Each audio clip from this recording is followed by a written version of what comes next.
moved and inspired by Freshta's story, and we hope you will be too. Chapter 1. Change. I was born in Herat, known as the poetic and artistic center of Afghanistan. In Herat, there are many historical buildings, and there are even artifacts that Alexander the Great left in the country around 300 BC. My family and I lived in a house surrounded by tall walls. Most of the families we knew in Herat lived behind walls like this, which were supposed to protect the women of the family and keep neighbors out of your business. We had a big garden in our yard. We would all go out and dig up the soil and plant a whole variety of vegetables and fruits like white and green onions, turnips, carrots, cucumbers, zucchini, and tomatoes. We also kept goats and sheep. As a toddler, I would sometimes ride the goats around the yard. I was so small they looked like horses to me. We also had a dog, Gorgi, that I loved with all my heart. At night, I loved looking up at the stars in the yard. When I was 4 years old, I was outside one night looking at some of the most beautiful stars I'd ever seen. Suddenly, I saw my family running. My aunts and uncles were taking things from the yard and rushing into our house and down to the basement. My sister took me into the house. She said, "Don't move, stay here." And I asked why, but she wouldn't answer me. The stars looked so beautiful that night, and I couldn't get enough of them. I kept going back outside, and she kept taking me back inside and telling me not to move. I wouldn't listen to her. When I went out again, she finally took me into the house and slapped me.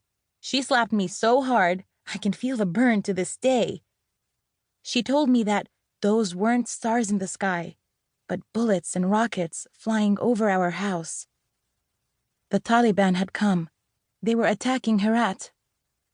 My house was the only one in our extended family that had a basement. It was a small basement, but it provided enough protection for our relatives. After that, whenever any type of attack would happen, everybody would go to our basement immediately. 20 of us would huddle together, and because our bathroom was in the backyard, we had to run outside to a spot near the basement, relieve ourselves, then run back inside. Not too long after the first attack, my mom woke me up early one morning. It was still dark outside.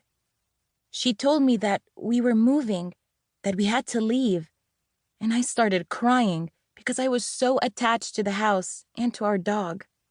Traveling with Gorgi would have made us a target for the Taliban, who see dogs as threatening. We packed up everything in the house and we left Gorgi there. It was very hard for me.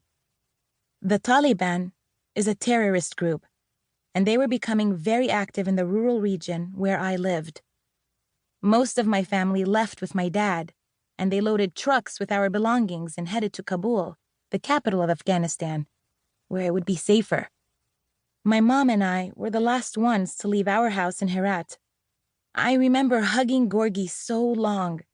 She didn't know we were leaving for good. We had to take a very crowded van to get to Kabul. In Afghanistan, there are vans that drive around the country from province to province, like buses in the United States. The vans in Afghanistan often have to pass through zones controlled by the Taliban. No one could predict what the Taliban would do when a van would pass through a territory they controlled. Sometimes they would stop the van. Sometimes they would rob the passengers. Sometimes they would do far worse.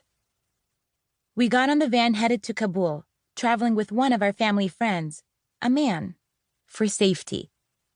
My mom was wearing her burqa. The van rumbled through bumpy landscapes of valleys and isolated hills. I was so tired I fell asleep to the hum of the engine. But then it stopped. I woke up to find the van surrounded by Taliban soldiers. "Stay close," my mom said.